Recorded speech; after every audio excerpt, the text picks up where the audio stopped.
और अभी रात के 2 बज रहे हैं और मैं 2 बजे मतलब मैं कुछ पढ़ रही थी उसमें और फिर मैंने पढ़ने के बाद कुछ आर्टिकल्स मैं यूट्यूब पे ऐसे देख रही थी।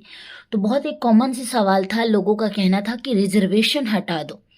मतलब क्योंकि हम सबको पता है कि बहुत सारे सीट्स ऐसे होते हैं जो रिज़र्वेशन में चले जाते हैं और जनरल वालों को लगता है कि यार हम इतनी मेहनत कर रहे हैं, रिज़र्वेशन वाले इतना मिल रहे हैं, तो उनके साथ भेदभाव होता है।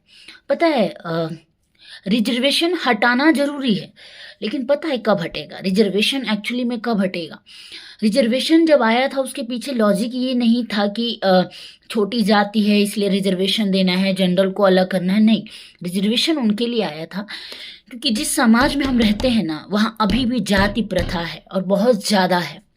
हम 21st सेंचुरी में रह रहे, 2025 में रह रहे हैं, लेकिन मैं आपको लिख के दे सकती हूँ। आपके अगल-बगल अगर 4 दोस्त हैं, तो आप 4 दोस्त में एक ऐसा अगर SC/ST से एक आपका दोस्त आता होगा ना, तो आपके मन में वो हीन भावना कहीं न कहीं इधर एक कोने में पड़ी रहती है।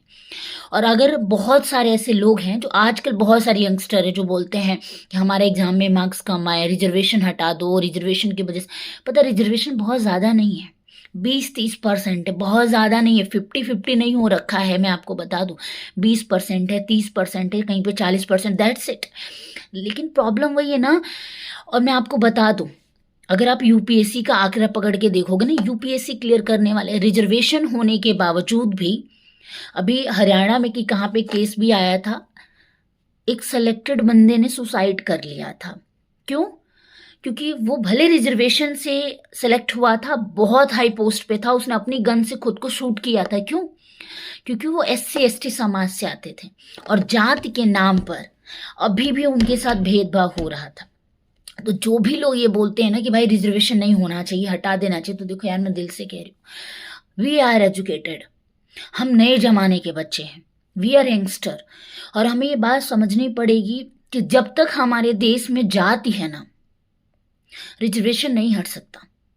पहले जाति हटाओ, जिस दिन जाति खत्म हो जाएगा ना, गवर्नमेंट जिस दिन बोल देगी कि आज के बाद कोई भी कास्ट नहीं है, कोई सरनेम मैटर नहीं करता, आप अपने फादर का नेम यूज करो सरनेम की जगह पे, उस दिन रिजर्वेशन की कोई डिमांड ही नहीं करेगा, कोई भी नहीं करेगा। आज हम चांद पे पहुंच गए हैं, लेकिन आज भी गांव में, मेरे ही गांव की बात कर रही हूँ, कोई छोटी जाति का आता है, उनकी माइंड सेट बना, वो नेचुरली नीचे बैठ जाते हैं। और अगर हम चारपाई पे हैं तो हमें बोलना पड़ता है कि अरे नहीं, क्योंकि हम तो अब उस चीज़ में बिलीव नहीं करते, क्योंकि मेरे बहुत सारे फ्रेंड्स हैं, I don't believe all this bullshit, मैं इस पे बिलीव नहीं करती, बट ये आप लोगों के लिए है।